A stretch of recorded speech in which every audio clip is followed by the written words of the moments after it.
വയസ്സ് 111 കടന്നെങ്കിലും വോട്ട് ചെയ്യാനുള്ള കുപ്പച്ചി അമ്മയുടെ ആവേശത്തിന് യാതൊരു കുറവുമില്ല.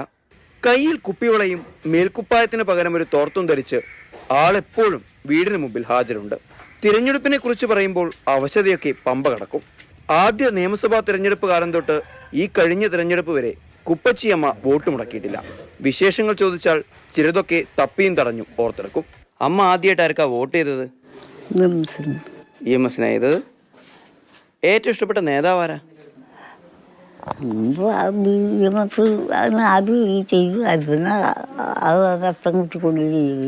വെള്ളിക്കോത്ത് ഹയർ സെക്കൻഡറി സ്കൂളിലെ 20-ാം നമ്പർ ബൂത്തിലെ വോട്ടറാണ് കുപ്പച്ചിയമ്മ.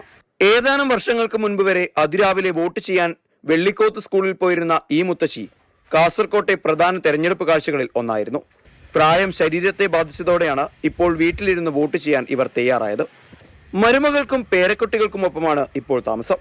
ഏകമകനായ കുട്ടിൻ മരിച്ച് 41 ദിവസം തികയും മുൻപ് വോട്ട് ചെയ്യാൻ കൃത്യമായി ബൂത്തിലെത്തിയ കുപ്പച്ചിയമ്മ ഈ നാടിനാകെ മാതൃകയാണ്. മാതൃഭൂമി ന്യൂസ്, കാസർഗോഡ്.